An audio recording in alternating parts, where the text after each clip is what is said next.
Ya, pemirsa Anda masih bersama kami dalam IDX Market Opening. Setelah tadi kami sudah sampaikan beberapa informasi terkait dengan pergerakan dan juga posisi dari bursa global serta indeks harga saham gabungan yang kembali ditutup melemah pada perdagangan kemarin. Bagaimana kemudian pandangan analis dan juga proyeksinya terhadap pergerakan market di hari ini? Langsung saja kita ulas bersama dengan Bapak Andri Cho, founder iTrade Community. Selamat pagi Pak Andre.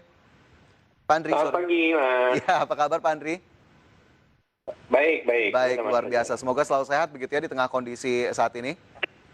Ya, Pak Ya, Andri, sebelum terima kita ke kasih. indeks harga saham gabungan di hari ini, bagaimana dengan proyeksinya? Kita ke market global terlebih dahulu. Pak Andri, ini kita lihat bursa saham Amerika Serikat, ketiga indeks ditutup melemah, meskipun kita lihat sentimennya cukup banyak juga memang di hari kemarin. Bagaimana kemudian melihat kondisi market global terkini? Adakah kemudian view-view yang bisa diberikan kepada para pemirsa?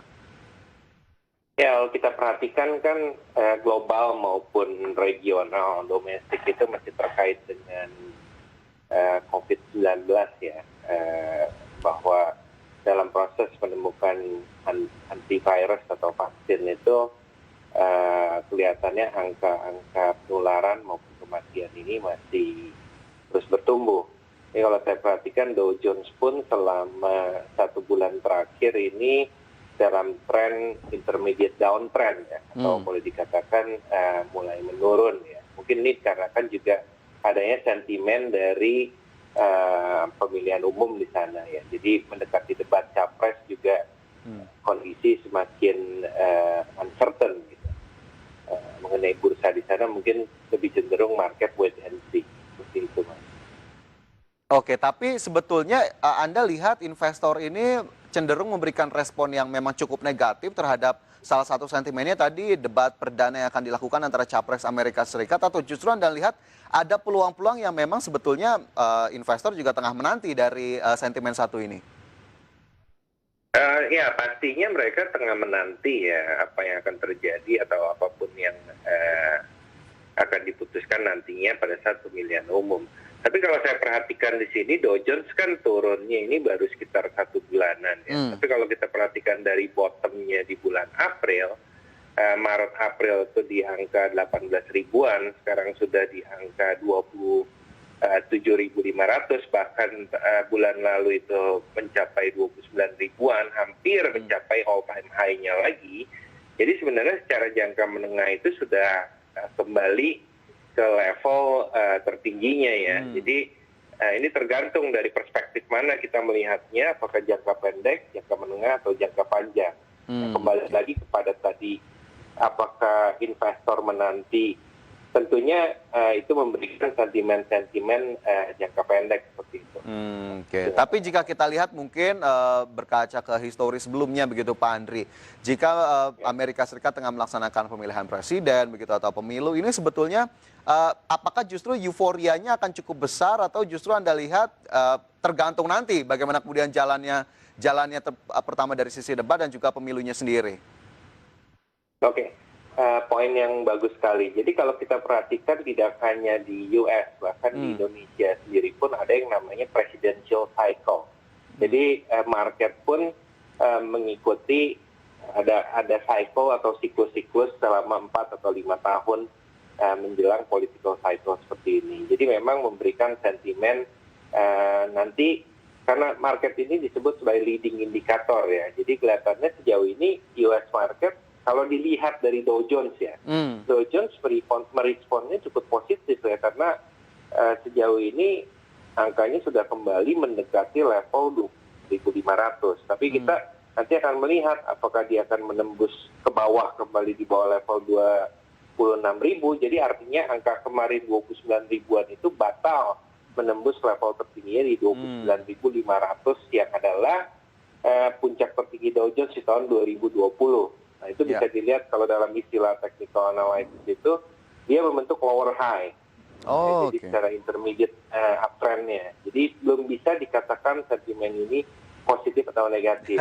Kita sebut dia positif kalau nanti dia menembus all time high sebelumnya, yaitu di angka 29.500-an gitu Mas Fajar. Oke, jadi memang view-nya seperti itu, terutama untuk Dow Jones jika kita memang mencermati bursa saham Amerika Serikat terkini yang memang pada perdagangan kemarin harus ditutup terkoreksi tiga indeks utama dari Amerika, Dow Jones, Nasdaq, dan juga S&P. Sementara jika kita bergeser ke domestik sendiri, Pak Andri, ini apakah Ya. kemudian sentimen tersebut masih cukup mewarnai jika kita lihat sentimen global cukup memperhatikan bagaimana pergerakan di Amerika Serikat.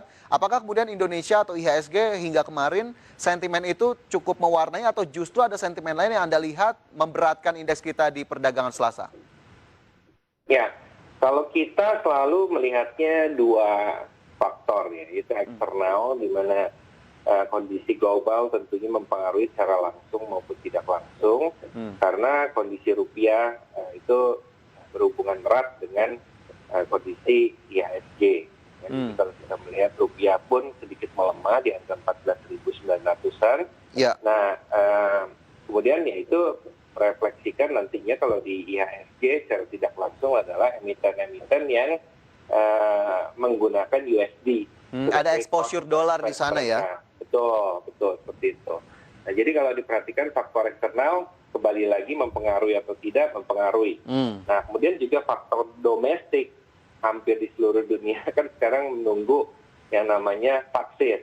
Ya. Nah, kemudian juga PSBB secara tidak langsung aktivitas bisnis ataupun aktivitas perusahaan, baik perusahaan terbuka maupun tidak, itu terpengaruh karena secara tidak langsung operasionalnya terhambat, seperti itu, Mas. Oke, jadi eksternal dan juga internal domestik memang tentunya cukup mempengaruhi pergerakan market kita. Sementara kemarin juga ada satu pernyataan dari Bank Dunia, Filipina dan Indonesia masih diliputi ketidakpastian seputar pandemi virus corona yang sepertinya belum berhasil dikendalikan. Apakah kemarin sampai dengan saat ini Anda juga melihat investor dan trader memang masih terus fokus ke hal itu atau justru sudah move on ke hal lain ya Pak Andri? Ya, kalau dibandingkan dengan bulan Maret dan April ya, ketika kondisinya ini baru pertama kali terjadi, tentunya ada shock atau secara psikologis market terpengaruh. Nah, kalau dikatakan sekarang 1 bulan terakhir ya kan mulai adanya kelonggaran tertentu sehingga market sudah mulai sedikit terbiasa ya dengan kondisi yang disebut new normal tersebut. Tapi bukan berarti tidak berpengaruh sama sekali. Nah, kondisi ini masih belum selesai, jadi kita akan melihat mungkin midterm to 1 year lah ya. Mungkin antara kita melihat kita akan lihat nanti di awal tahun 2021 sampai pertengahan tahun 2021 bagaimana, apakah vaksin ini sudah ditemukan atau belum. Karena sejauh ini saya melihat solusinya ada di vaksin ya, belum ada solusi-solusi lain yang bisa mendongkrak atau memberikan sentimen positif kepada perekonomian maupun bursa kita.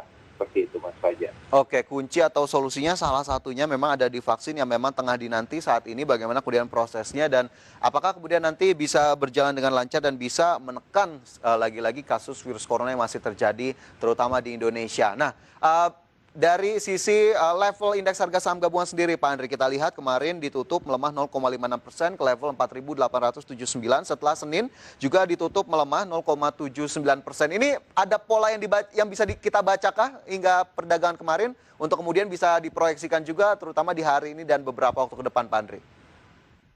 Ya, kalau saya memprediksinya ini atau menganalisanya menggunakan analisa teknikal atau secara historical, sebenarnya angka ini sudah kita prediksi mungkin dari sekitar bulan Agustus atau awal September ya, di mana ada yang disebut dengan rising wage ya, dalam artian dia ada kenaikan, tapi ini masih menunjukkan level yang kurang kuat.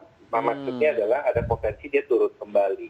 Jadi ketika uptrend channel-nya itu di break, ini bahasanya sangat teknis sekali ya. Jadi ketika level-level tertentu itu di break, yaitu di angka 4.900-an kemarin, ini mengkonfirmasi bahwa IHSG secara short term maupun mid term ada berpotensi untuk turun kembali. Nah, angka yang saya lihat itu sebenarnya ada di angka support atau batas bawahnya di 4.750-an. Kalau saya punyanya di kisaran situ, ketika dia menembus level 4.900 kemarin. Jadi IHSG masih cenderung melemah, walaupun 2 hari yang lalu ya ada sedikit rebound dan kenaikan, tapi itu belum memberikan konfirmasi untuk saya. Jadi kalau saya melihat harga resistennya ada di kisaran 5.170, 5.180-an.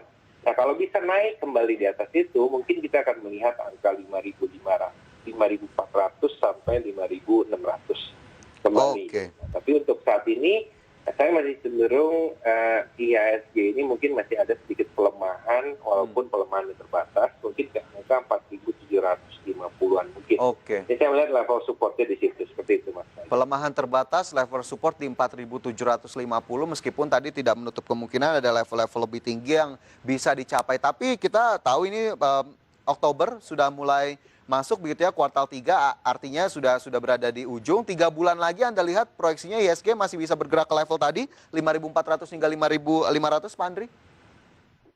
Ya, seperti yang tadi saya katakan kan, kalau kita melihat 3 bulan ke depan, kita harus melihat kembali lagi kepada tadi, apakah di balik perusahaan TBK ini kinerjanya bisa kembali normal, kembali lagi kepada poin yang tadi pertama kita bicarakan, apakah sudah ditemukannya vaksin atau tidak. Jadi itu akan kembali kepada big picture atau macro view-nya daripada kondisi perekonomian kita yang sangat ditentukan oleh tadi adakah solusi terhadap pandemik atau COVID-19 ini.